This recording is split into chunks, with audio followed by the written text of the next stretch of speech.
We're live. We are live. Welcome to our Idea Cafe. I'm going to say first one because the first one we had other people show up for. It's really the second one. And so today's question is, what is a common critique you get about your project? In an Idea Cafe, everyone takes up to 5 minutes to share. We might want to keep it a little close. If you go less than 5 minutes, that is perfectly fine. It's also okay to pass, especially for someone who, let's say, doesn't have a project but wants to be part of the open conversation at the end. I'm always happy to start or go last or go at any point when there's a moment of silence. So who would like to start in answering the question? I can go ahead and start. All right. And then everyone else can just mute in the meantime. So a quick overview of my project. It's Reason Score. It's a tool for helping people come to agreement over contentious issues. Probably the most common counter I get when I am describing it is that's impossible. It's just hard to believe that you can find a tool that can help, or that, here's a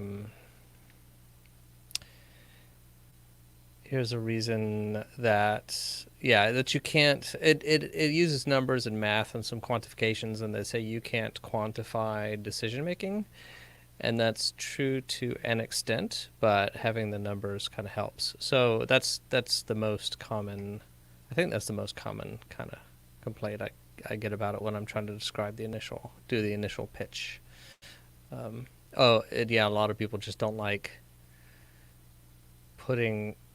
having a computer give you numbers on a decision they're having to make. They seem to find that repulsive. And they can't explain to me why yet. I'm working on some people. So that's my answer. Thanks, Bentley. Who would like to go next? Just raise your hand. I'll unmute you. Or I can go. All right, Brad. All right, a brief overview of my project is a urban agriculture venture in Columbus, Ohio, where we live, my wife and I. It's a social enterprise, so we're trying to solve a social problem, mainly food deserts. The part of town I live in is becoming a food desert, and the south part and the east part are currently food deserts, meaning they don't have access to fresh fruits and vegetables. So our gas stations are closing down, and then stores are popping up inside the old gas stations selling just boxed goods. So people are losing their lack of produce. So we're trying to remedy that. The common critique that I get is it's a little bit too utopian. Specifically, this is what the market wants. If the market didn't support this type of thing, it wouldn't happen. So there's a reason for it happening, which I agree there is a reason. It's not a good one, in my opinion.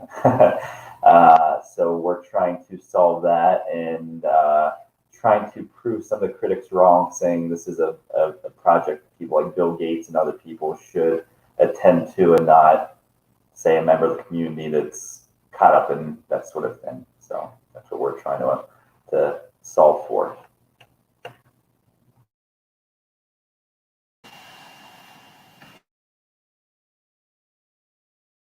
I guess I can myself.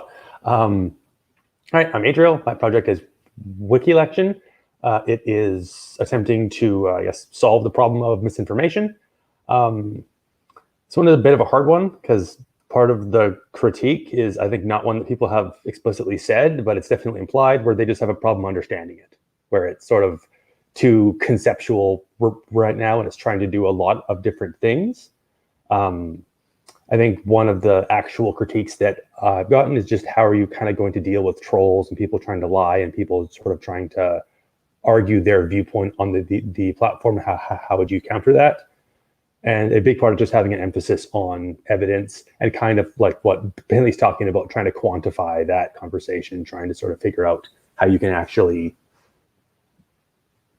put kind of a more quantitative and qualitative approach to dissecting it, so you can see where the evidence actually lies, who agrees with it, that kind of thing.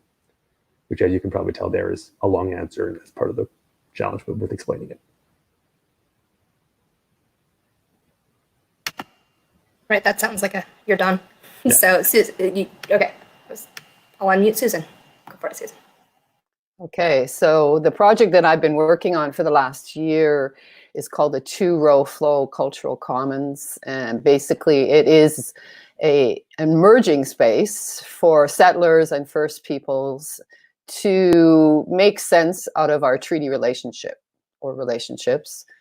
And there are a couple common narratives that have been established. So we're working to try to have discussion around those to start. As anyone who knows, can I just get a raise of hands who considers themselves to be a settler? Okay, yeah, so typically one of the first critiques could be as to the word settler as opposed to First Peoples, because there's also immigrants, but there is a historical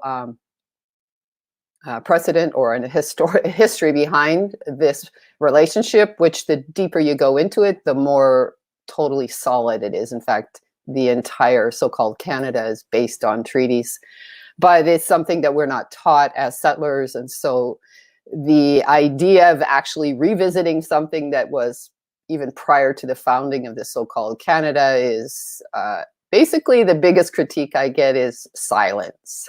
It's just not something people want to deal with, right? It's like, it's out of their bandwidth. It's sort of arcane. It's all of those classic settler tropes with respect to what that relationship would be, and if indeed there is actually even a relationship.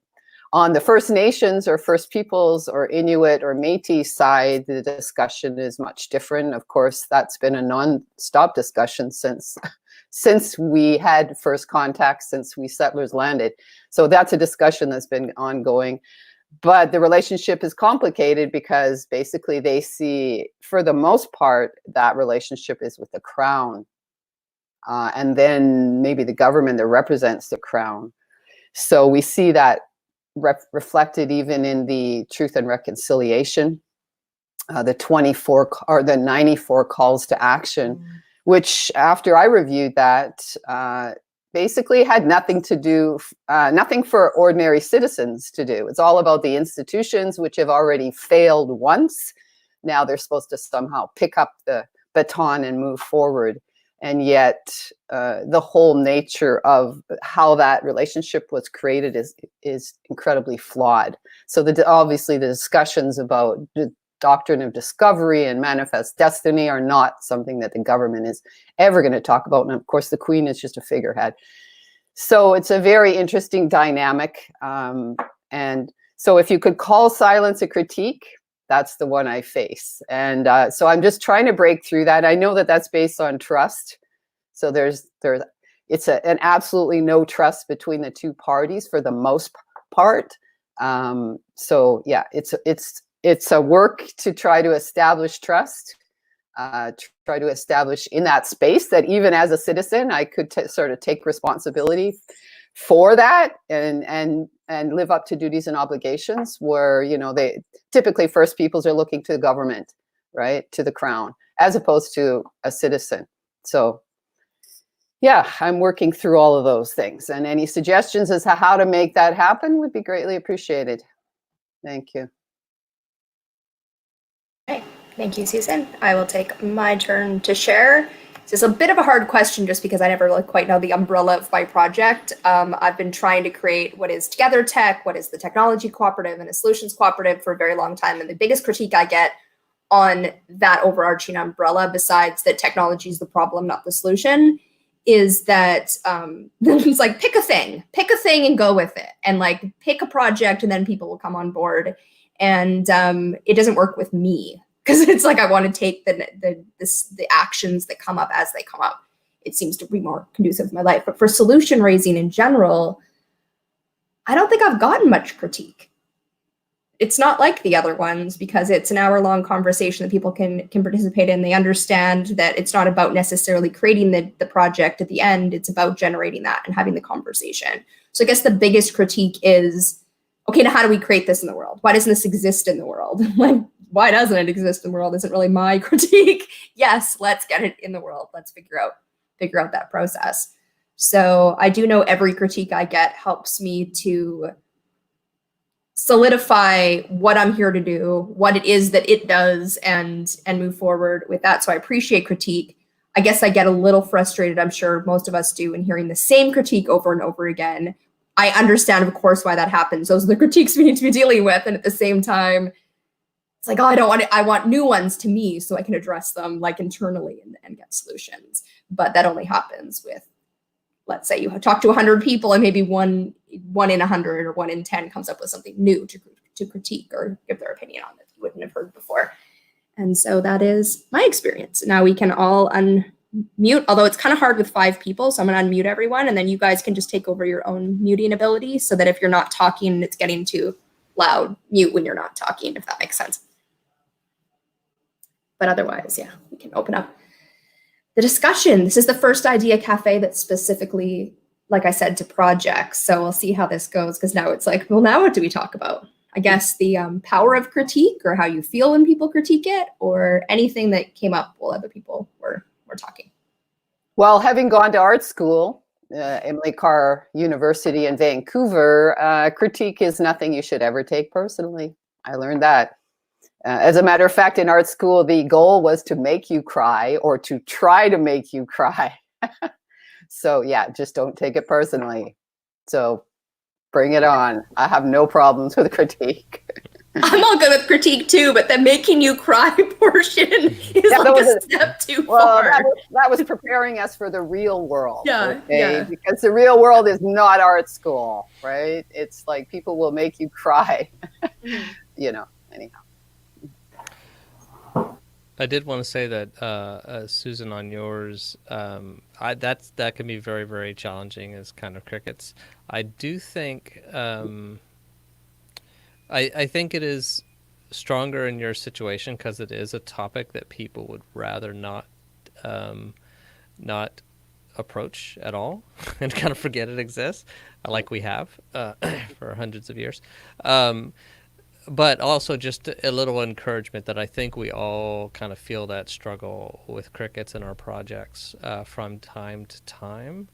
So even though yours is a little bit more challenging, I don't know if it might help to have a little encouragement that is something that we're all struggling with. Yes, thank you. Mm-hmm. I do feel encouraged. It's not like I don't get feedback, but it tends to be more, I mean, there is listening. Mm-hmm. People do listen, and, you know, somewhat like it. Like, I'm active on Twitter. That was the first thing I did. I mean, I have a UX design and UX research background. So obviously the first thing I did was to go to the users and listen for almost a good year before I even started to do anything. Wow. So, I mean, I'm sort of gauging response that way. So I am getting feedback. I'm not getting out and out critique. That's basically, you know. The other problem is that the entire word commons. What is a commons? What is a virtual commons, right? I mean, this I had to drag up because settlers, this is our last experience of being, you know, in common in relationship with the land. That was, what was it, 1500s? Before the royalty came and took all the lands and said, basically, these are ours, right? And you're just going to work on them. So, yeah. There's a couple of things that throw people off, right? Yeah, so maybe I'm a little confused on what you mean by settlers, which I'm sure everyone is. That may be part of the problem, but seriously, well, I mean, so like I'm from America, so right. Of the U.S. Bad to say America. Yeah. So I'm sure some of my ancestors were some original settlers to the U.S. Other ones came at no, I guess both major branches were here, yeah, for quite a long time. Yeah, so it requires that you dig into your history. It requires that you actually try to think about, you know, where you come from and who you are with respect to your ancestors. Yeah. So we just again, mentioned the crown, so I wasn't sure if you could cut that off at a certain historical period. Well, yeah, technically settlers would have to have been around what, late 1700s, I think, into about mid 1800s. So for instance, my mother, on my mother's side, they originally came from Scotland, settled or actually got shipwrecked at around 1795 off the coast of the Atlantic coast, and went to that little tiny island, which they call Prince Edward Island, which actually where the founding fathers gathered, right? So that was the original Canada. It was very small, the original Canada. And then it sort of spread, right? So, and the same thing can happen in BC, right? So the two coasts actually contain most of the original settlers, Montreal, the East Coast and the West Coast. And then in between you had the treaties which started to roll out. So then the third group are immigrants, which obviously are still included in a conversation, but it gets a little bit, you say settlers, immigrants, and First Peoples, it gets a little Inuit, So, but the real important connection, the one which ties us all, is exploring that original relationship. But we are all treaty people, even if you're an immigrant, even if you just got your immigration status a year ago, you're still a treaty person. Because all of Canada and United States is under treaty. Yeah. Mm-hmm. Great question, although I don't know if we want to focus on your project, although that's totally sure if you want to. Well. But what was my question? I had it and then I lost it. Like what? Oh, yes. Do you need, so the idea that it's bringing together basically settlers and First People, the settlers especially, do they need to be people who, is it more for people who want to find out about that and or who are invited to find out about this connection? Or is it more for people who honestly don't care? And is it the interested settlers or the uninterested settlers that this is more focusing on? Great question. Well, the Commons would play a role in both of those sides, but obviously the core group that would be engaged in discussion, obviously you would have to have an interest in it, otherwise you wouldn't even show up for the discussion. But part of what I've worked through with the UX research, which of course is very eye-opening with respect to who's actually interested in this project. My assumption from the start, because I have a creative artistic background, would be that the artists, Indigenous artists, would be interested. They would think, hey, this is cool, let's work on this, but not at all. They have their own projects and they're not in the least bit interested in working with settlers. They're kind of finished with settlers, they're done, right? Yeah, for the most part, it's true. They're just like, you go ahead, the response I would get, go ahead, do your thing, but the most important thing is to help to decolonize, right? The settler mind and, get them aligned with what it is that we signed in the first place. Mm-hmm. Yeah, so what I found, the response came from settlers. They are interested, they're out there. They're like, what can we do? So this whole idea of collective karmic debt goes back to the idea that it's a Buddhist idea, but it also you can be found in Christianity, that you actually have a debt, a karmic debt. And in this case, it's a collective karmic debt. It's the entire, Turtle Island, Canada, the United States that has a debt. We actually owe a debt. Well, that's really scary because people immediately think that you're going to want to pull money out of their pockets, but which shows immediately, and they know nothing about Indigenous relationships because Indigenous peoples were never focused on money. That was the relationships are not, the relationships are the most valuable things. So there's so many important lessons that we can learn through these discussions. But again, I had to do the research in order to discover even for myself who was interested. But yeah, settlers are very interested.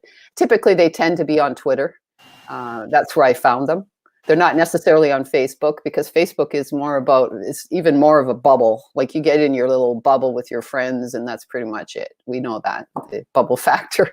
Whereas Twitter is more about politics and social issues. So their ability to cross over and have some little discussions does happen. And also to be able to listen to Indigenous thought leaders is available. So there's a learning, listening process there. And then again, the task is how do we get into a safe, secure space? Because Twitter is not safe. It is not secure. And of course, it's incredibly limited, 140 characters. I mean, what kind of discussion are you having, right? There's actually a question because you had mentioned in the very beginning, I think it was before we went live, that part of what your vision is to have a no trolling on this platform. And I'm just wondering how you see that being enforced. I feel like is the wrong, but how do you guarantee that? How do you Great make question. sure- Yeah, so basically it's through the technology, obviously, and it has to be decentralized. You have to be agent centric. So of course, I've been working with the Holochain community, or involved in that ecosystem. So it will be built on Holochain. So that first part of being secure and decentralized, that's what Holochain affords. So Mhm. that'll be a given once that's in play, once that's the ability to build that out happens. And then I don't know much. I mean, I do actually know a lot about Holochain, but probably not as much as you do if you're involved with it. Do you mean like their technology underlining will deal with the trolling, as in like they, under the Holochain decentralized umbrella, they will figure out how to ID people. Therefore, you're going to be less likely to troll because it's associated with you, even if you're somewhat commenting, and like that they figure out the anonymity part, and so therefore it spills over. Or what do you mean it takes care of itself? I just don't. Well, I mean, the actual space itself, because it's decentralized. So the first thing is, are we running this through Zuckerberg's living room, right? Yeah. No, we are not. We're not running Twitter either. We're not being, so that high level trolling, what we call surveillance capitalism, that's not happening. So that affords a little more levity in discussions, right? Then the second thing, I think what you're talking about is bad actors, right? Which is what I know trolling as, is more I didn't think of Facebook and Google as trolls. Okay, I get that they have the surveillance part going on. It's just maybe a different wording. Yeah, so secure and then taking away the trolling. So the trolling part, would be the bad agents, the bad actors. So that, I think that would be a process. I mean, Indigenous peoples are very good at asking the right questions to determine who you are and what you're all about. They only have to ask you a couple questions and they figure out, right? For the most part, your level of engagement. So the governance piece would be, coming from First Peoples, ideally. And I've spoken to many Indigenous women who are interested in the project. They're just not sure, they can't really wrap their head around what it is. But they are kind of standing by to see what actually, this space has to be created first. I think it's hard just conceptually for them to go there in terms of to visualize that. That's not within their culture. They're very traditional and they have closed systems, right? So that has to, I think we have to have something and invite them into that space first. But then the governance, so the rules, the protocols of who is participating and how you identify yourself will be the determining factor, right? But I think it'll be easy to see that after a short period of time, right? And then if you're not really, I mean, I see the process more of, I've set up certain challenges which you would have to go through in order to sort of establish that you're authentically interested in this. As opposed to just, we're open it up for anybody and they just come on in and create havoc. Yeah. So again, that's a process. We're not exactly at that point yet to onboarding. Yeah. I just spilled my water all over myself. Sorry. Water is life. Water is life. There you go. I just spilled life all over myself. Yeah, very much so. Switching gears a little bit, I kind of wanted to pose a question to the group about critique and how you use, like, you have any examples of how you use critique to push your projects forward, or got some good ideas out of it? So it's interesting. We've been doing quite a bit of kind of critique because of Jubilee's idea cafes and stuff like that. You get a lot of ideas and the project raisings. Often people are asking for feedback, but we do a good job, I think, of initially, asking whether they want feedback. Which, even if someone kind of gives the pat answer, it still prepares their mind for some harshness, so they tend to be more open-minded. I don't think that answers your question, though. Brad, could you restate that? Yeah, so I'm just curious about specific critiques that you face for your project that you've used it to iterate your project and the critique actually made it better? Yeah, so early on, this concept of people saying that it's impossible or it's too big or something like that, because they kind of think I'm getting to an end-all be-all score for these things. So just from the, and also people are thinking that it's a perfect, what is it? They want, anyway, so I end up preempting the confusion earlier in the discussion or in the description of the product. So I say something like, if we can improve, like people are thinking I'm going to get these two opposing, the worst, like I'm going to get, two completely opposing political people in a room and have them agree on something, when really all I'm doing is increasing the agreement. So I changed my wording to say, bringing us closer to agreement or stuff like that, so that people see it less in a black and white idea. So I have changed. Almost every time I talk to someone, I do end up editing my copy, and now I have to actually have several different versions of it depending on the audience. So that's the way I've used the critique, and I'm sure I've included it in designs, because there are people, like I might have a symbol indicating the score, and they're like saying, well, is that full or empty, right? So, and that just comes back to the UX, where you find out a visually way of you expressing it made certain assumptions that other people don't have, or not everyone has, and then that comes into direct design changes. So that's a little bit of what I've done in the past. I think building a bit on that, I've had a very similar experience where the critique sometimes is used to build in the product. Like if it's a critique that I haven't thought of, or it actually is a gap, but I do find that in most cases it's actually a gap in the content, in the explanation of it, that now I have to go back and say, how do I explain this differently so that question is answered just, by the content itself and people don't have to ask it. And then continually getting that kind of feedback and continually improving the messaging to explain it. But isn't that the same as UX research? I mean, typically the critique should come from the users, right? So that's why you do UX testing, right? Mm-hmm. Yeah. I mean, in my case, I'm kind of pre-UX, like I'm sort of more into conceptual. The concept. Yeah, exactly. But in the end, yes, it's still that sort of the ability to sort of design and to explain it is where, in my case at least, the critiques end up sort of helping to patch that and to update it. Is the finding out, why did the person have that question? Oh, because I didn't, talk about this certain topic in that content. How do I add that? How do I, talk about that in a way that's meaningful and doesn't take 4 hours? Yeah, I think in the startup space, they call that the discovery process. So you have to get out of the office and you have to go to talk to the people that will be using it, or the stakeholders, or whoever's involved, and start to get some feedback just on your concept alone. Right. Yeah. That for me, when I've been getting critique on the issues, it helps me gain clarity as to what wasn't explained the first time.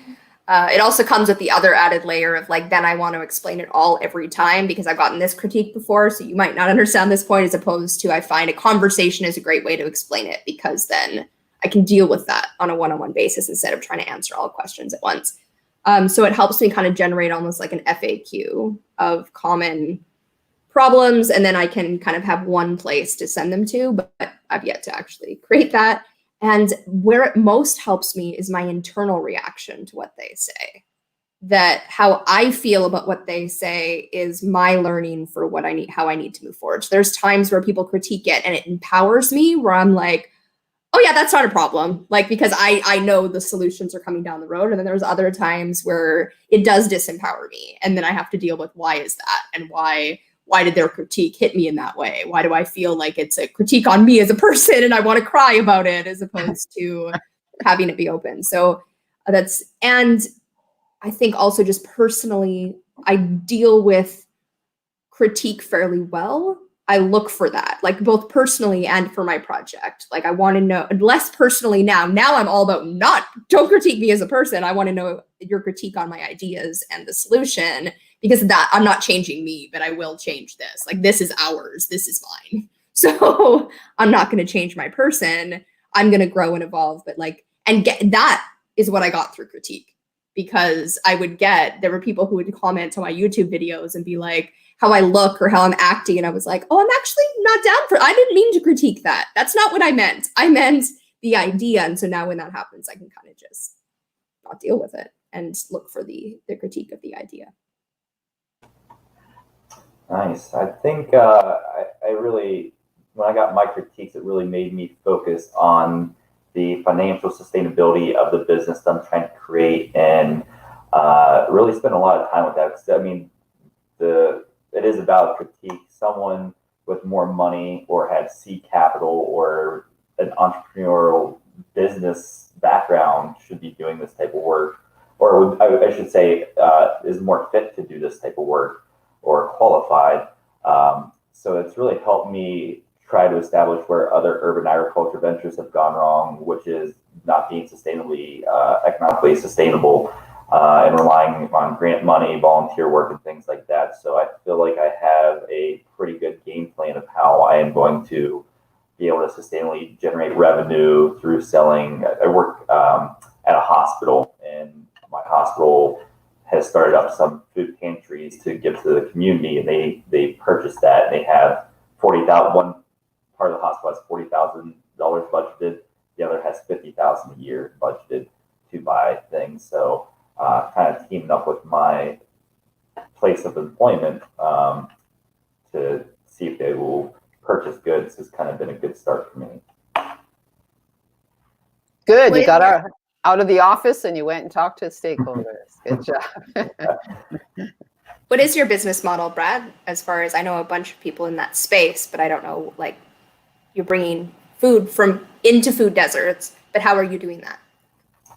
So there are people who are food insecure, and there is a questionnaire when you get, there's like 100 questions you get asked when you come to a hospital.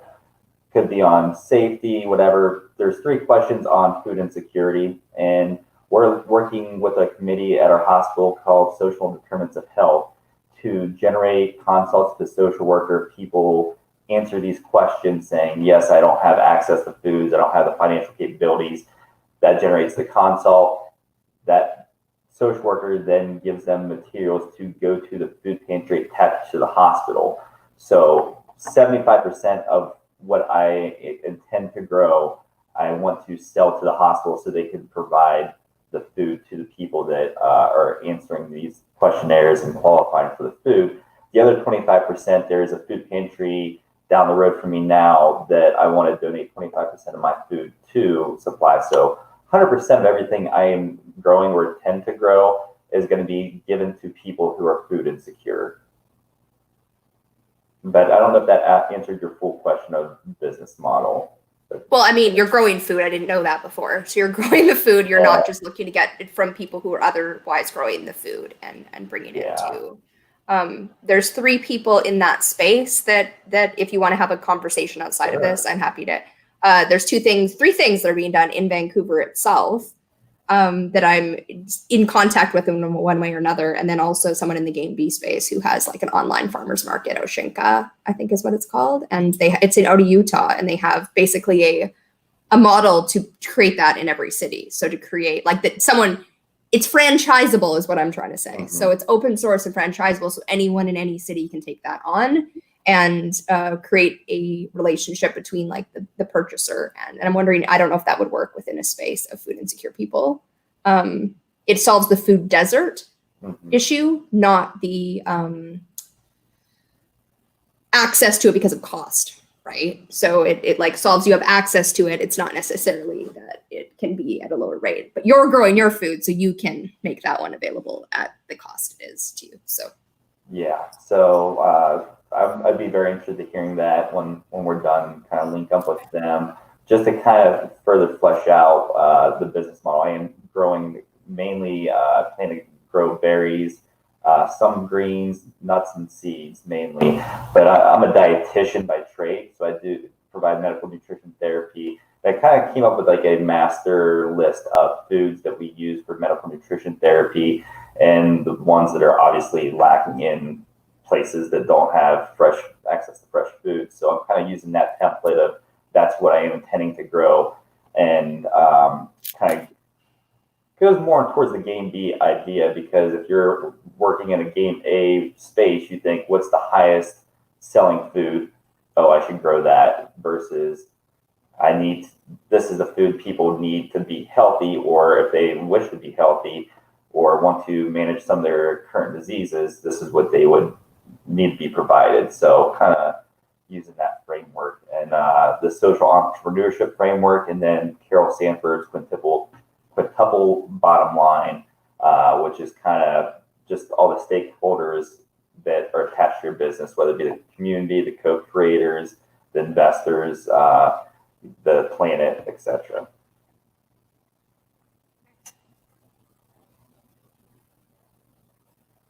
I had a quick question for Susan. When you were talking about the settlers, I had to really think, like, am I like a settler? My family came in the 1920s to the United States. And then you kind of answered that. But a follow-up question to that is, what percent of the population in Canada or elsewhere do you know are actual settlers versus immigrants, or does that even matter, I guess? Well, that's a great question, because, I talking about business models and, viability, how many people, settlers, would be really engaged in this conversation, or, but I took my cue from an Indigenous scholar and lawyer, Pam Palmatar, who's out of Ryerson University. Jubilee, you may have heard of her. No, but I'm not good with names, so. Okay. So anyhow, she's very active she's an activist as well as a professor and educator. So she's written a number of books on Indigenous sovereignty and Indigenous rights and so on. But in one of the books she wrote, she actually says, in her opinion, there's at least 100,000 allies. Now she calls them allies in Canada. So I'm assuming the majority of those would have to be conscious as to where they came from, right? But that doesn't necessarily mean that there's not immigrants, who recognize that this land was indigenous to, different nations and before the settlers arrived, right? So, again, it has to do with really knowing where you come from, which when you look at Indigenous relationships and how they introduce themselves, the first thing they'll do is refer to their grandfathers and their grandmothers and their ancestors. I mean, that's part of their ways, right? So that's not part of our ways. So this is where the conversation gets really interesting, right? We would like to forget where we came from. Happy is the country that forgets its history. That's basically Canada, United States, because in that act of forgetting, we erase Indigenous peoples. Just bang, gone. We erase our own history too. We don't know where we come from. I mean, you ask the average Canadian where they come from, and they'll say they're Canadian. And you're like, that doesn't mean anything, right? Did you know that you're actually a British subject until 1982? Something which I discovered in the last week, for God's sakes, right? I thought I was a Canadian from that day I was born, right? Was a British citizen until 1982. So what the hell does that mean? I'm watching now the series of The Crown, My mother would be a staunch supporter of the Queen. Every time the Queen rolled through town, which was Edmonton, Tar Sands area, she would try to drag us out to see the Queen. But I was like, I'm not going to see the Queen. What is that? It has nothing to do with me, right? Because again, my mother never taught me any of that, right? Even though she had this long 7-generation family tree, which I now possess, which someone took, hours and weeks and months to compile, there's still no reference to Indigenous cultures in there. We're just like this long chain of Scottish people who came to the, open land and, started our thing, right? So yeah, it's a really wicked problem. It's really thorny. But it involves history, but that's what we're engaged in right now, is a historical moment where we're all experiencing. So this whole COVID thing is another conversation that we now share. First Peoples as settlers and immigrants, we're all in this. We're all trying to make sense of this. So this is like a huge. So yeah, these are defining moments with respect to trying to figure out who we are and why we're here and what we're doing. I know for me, two of the things what I would love to have access to as a is the difference between the traditions that were on Turtle Island first? Like, what is the difference in culture and language and all of these things? Because we are part Cherokee and I don't know enough about that. And so I've grown up in Canada, in Alberta with those tribes, and then here with with these nations, and for the last 20 years. And so part of what I'm drawn to is the West Coast ones. I have a childhood, this is boring, why are we learning this, attachment to the Alberta ones, because you know what I mean, of what you're introduced to. And what I want is my roots from that. And I don't know what's what. And then from my European side, any history we learn is like colonial history, but it's the kings and queens. It's not like, what are my actual traditions? And so to give anyone access to their roots, you kind of need to give everyone access to their roots of like, what did it look like to be in Scotland, in Wales, in Ireland 200 years ago? Not for the king and queen, but for, you know, potato farmers that we probably were. How can I track my genetics and to know kind of actually what I am? But even more so, because I'm always based in tech, of like the idea of a history project that we put in together that you can like zoom in and out of history. And part of I didn't go and talk to people on the ground, but like I knew from my experience that a lot of First Nations don't want their information out there because it's their information. And so like that kind of. Yeah, so where that comes together is the reason that the commons is called the two-row flow, cultural commons, is that the grandfather treaty of all treaties was a two-row wampum treaty. I don't know if you're familiar with that. Actually, with the Mohawk, Ojibwe, Haudenosaunee peoples and the Dutch settlers around 1631. New York area, you know, that New York, New Jersey sort of area. So that was the grandfather of all treaties, which was created with the Dutch. And the premise of that, when I took a look at that, I was like, I'm an information architect, and there we have a framework, a protocol that was set up by the chiefs.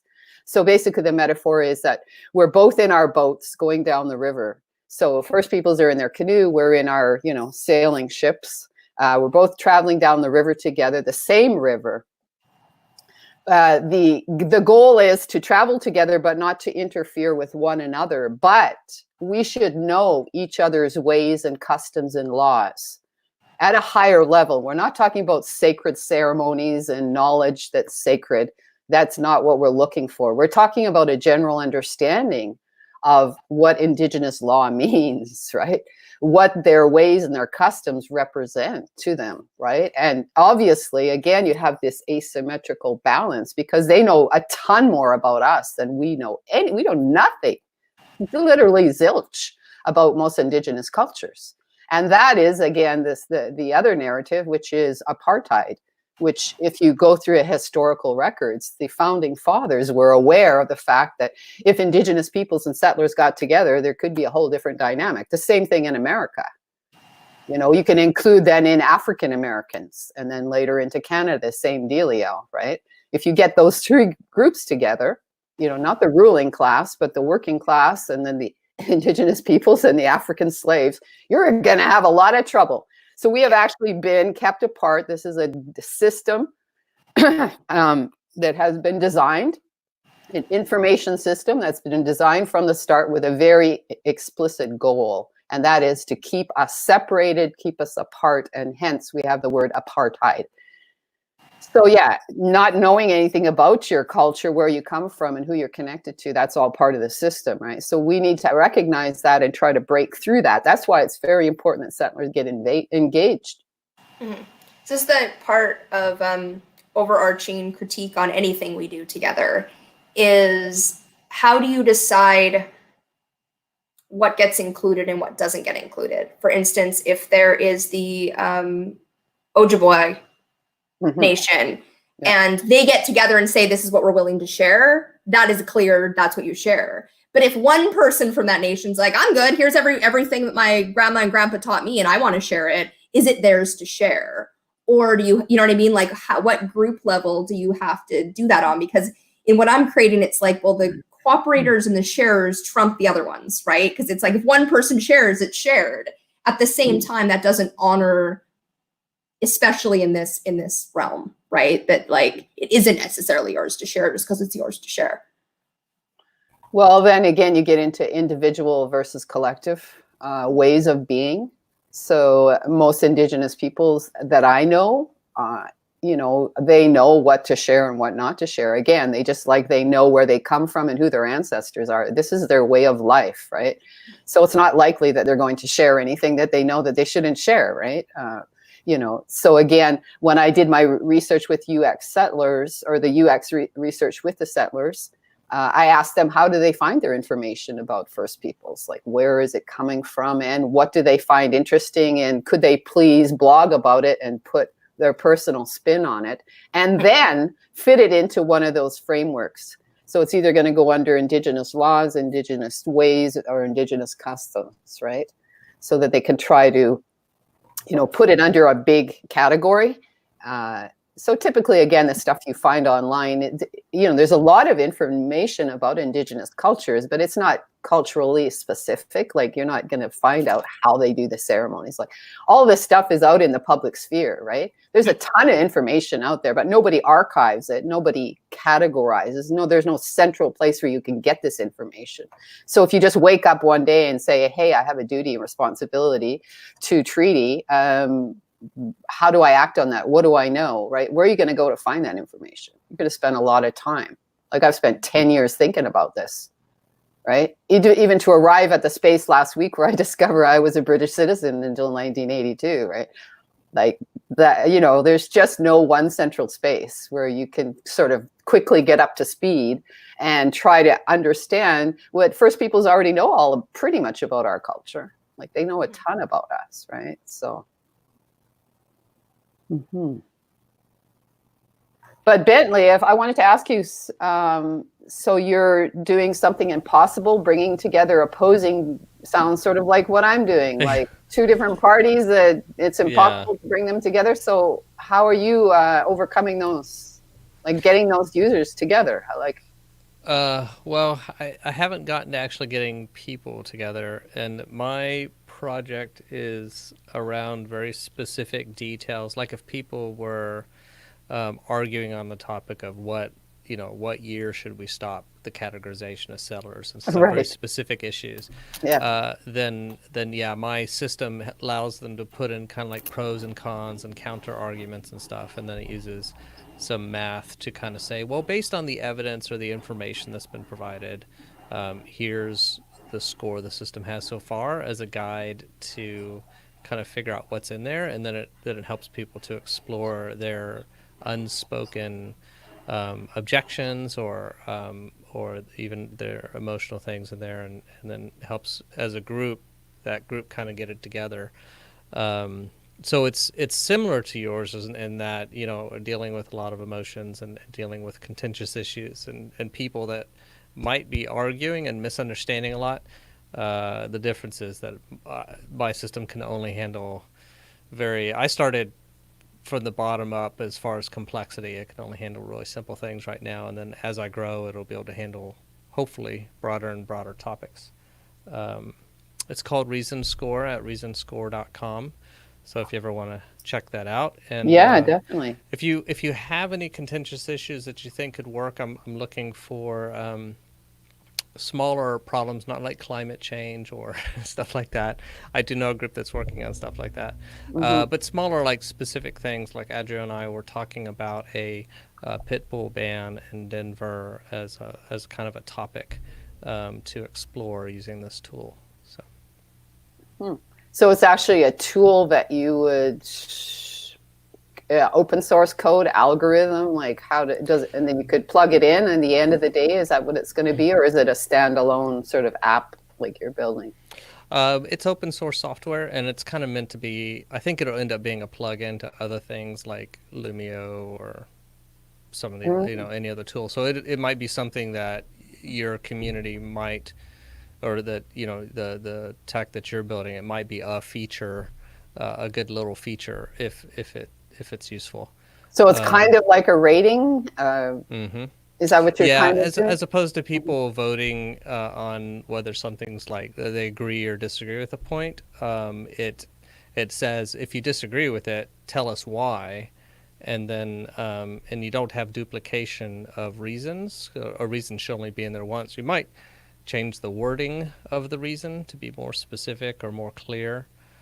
So it kind of reduces duplication, makes it a little bit harder to troll to Jubilee's concept, because it's not as simple as writing a comment and the person doesn't win that either gets the most popularity or the most and actually people don't win because it's a specific topic and you don't even know who, and usually you don't even know who put in that claim or that piece of evidence, because it's not, in the end, it's not important when you're trying to make a group decision. True. Sounds Or should- fascinating. Well, thank you. Yeah. Yeah. And yeah, I'll be having some experiments soon out. And any feedback, like we say, feedback, you can try and make me cry if you want. Well, I'm up for testing. That's one of the most important things. yeah. Once you got it. I'm just to that point. It's just that, like, every time I bring it up, like just showing it to Adriel this morning, I found like 4 or 5 things. It's like, oh, it's still not quite even. I mean, it's enough to get feedback, but it's not enough that I want to hand out to a lot of people because there's some obvious flaws that I just need to fix over the next week or two. But yeah, I appreciate any help. Right. And Jubilee, you mentioned something about an hour-long conversation. What does that mean? Like, how do you get? A solution raising is a generative hour-long conversation. It's broken into 3 parts. So for 15 minutes, we talk about what is currently being done in that sector. And then we spend 15 minutes talking about our individual ideal versions of the future. And then we spend 30 minutes talking about what is something we could create right now if we had 10,000 people and $100,000. And so we've done 7 of them to date on things like transportation and education. The most recent run on Wednesday was on mental health, and it was live on the one I do. I go live every morning at 8:30, and so I'm going to do that continually for Wednesdays.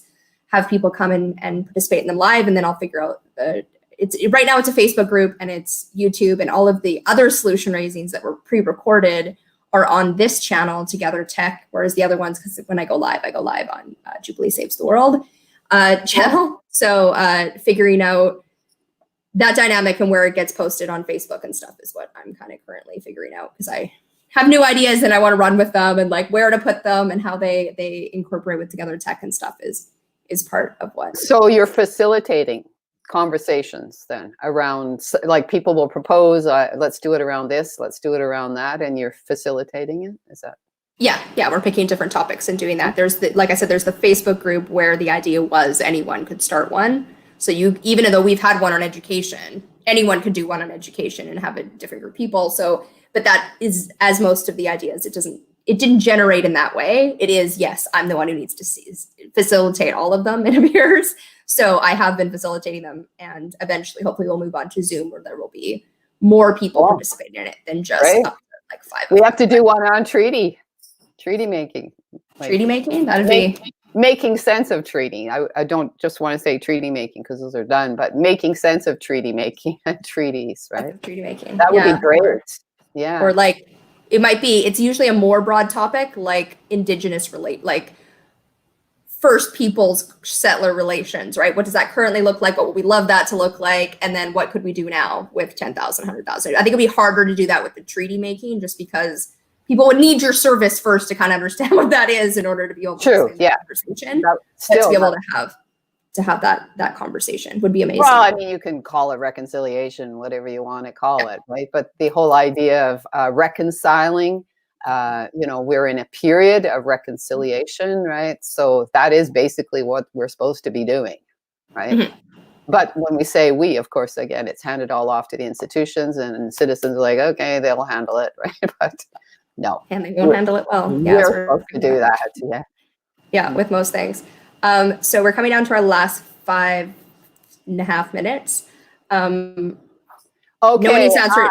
Can I ask about your wiki? Is it Adriel? Adriel, sure. Adriel, can I ask about your wiki? Because my whole settler UX research ended up with, we need a wiki. Yeah. So tell me about yours. So the name is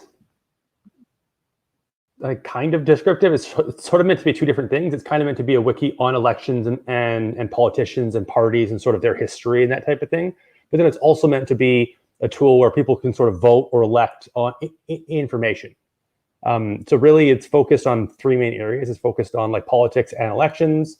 It's focused on being able to sort of have evidence-based conversations to figure out, who's telling the truth and where things actually lie through like controversial issues. So like I think as Bentley sort of said, his is starting from the bottom and working up. Mine's kind of starting from the top and working down. And I'm shooting high, and the first two topics that I want to cover are vaccines and climate change.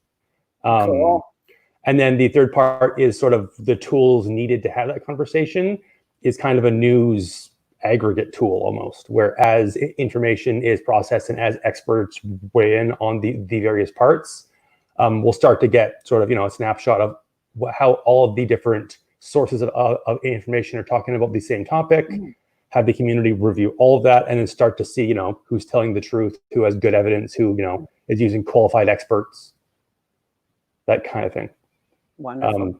And part of it is being able to take something sort of complex, like the legislation, like treaties, and then having people like actually uploading the content, and then having people having experts dissect it and saying, well, this part means this and this part means that. A bunch of experts do that, and then you can look at what are the experts in. Okay, you say you're an expert in law, but you're an expert in corporate law.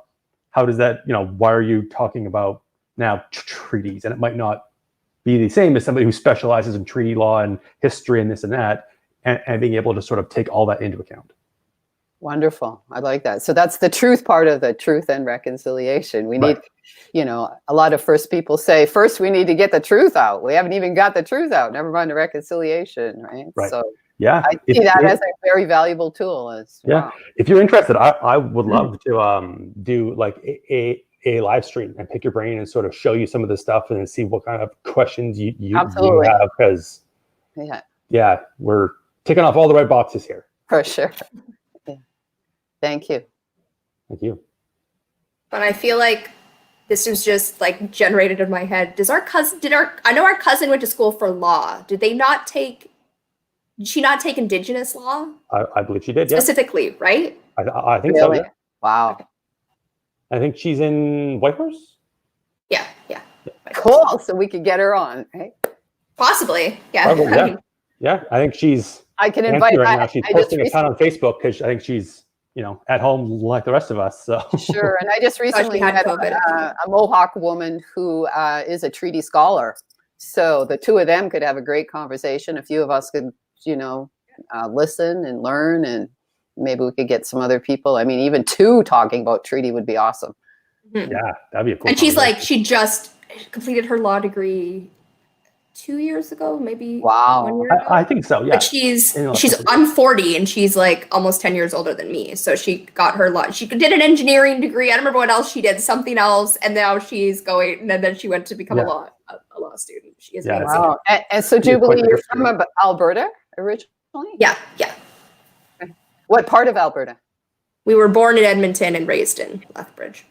Oh, wow. There you have it. I say we because Adriel and I are siblings. And then you moved to the West Coast. Yeah, individually, collectively. I just wanted to mention, this was going to, to Ernesto, who had made two amazing comments, that the Idea Cafe is the only one we do where I don't interact with the messages because it's about the conversation. But both of the comments were specifically, I believe, for Suzanne's project. So I will copy and paste them and send them to her because they were good comments about stuff that needs to be done in Central America, which is his focus, as well as using the arts for, like, we need more depiction of people in the arts. That is a way to, of course, move reconciliation forward. We're getting down to our last minute. That's why I assumed that Indigenous peoples would be interested, because I think it was Louis Riel who said it would be the artists who will lead the revolution, right? But it's like, okay, yeah. Mm-hmm. And there are many. Yeah. Mm-hmm. Sorry, the time lag is making us interrupt each other. Good old technology. That although you don't need to answer in your closing statements by any stretch, if anyone has a We do this every other week on Fridays, and in between we have our Together Tech board meeting, which is more of the meta project. How can the projects facilitate each other, and how can we move that meta project forward, which we do next week during this time. We do interact with the comments, but if anyone has an idea for 2 weeks from now for an idea cafe on a question that can be generated for our projects, I am more than open to suggestions from everywhere and anyone as to what that is. And then on Saturday mornings, we do our roundtable. It's at 9 a.m. Pacific Standard Time. So that's about 4 hours ago. So 3 hours before when this started. And everyone can bring their project, give a brief description of what it is, what you've been up to, possibly what you're taking on for the next week, or if however long until you come again, and anything that you need help with during that we could potentially help with and crowdsource for. So that is what Together Tech is doing.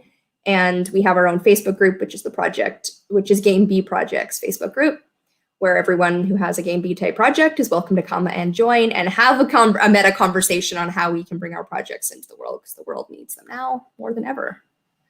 And so if anyone has any closing statements, you can say them now. Otherwise, you can say go ahead. You too. Not a closing statement, but building a bit on what you just talked about. I think Bentley and I talked about possibly next week's session reviewing the prototype for sort of the game, not the Game B. Yeah, I guess the Game B project list like that.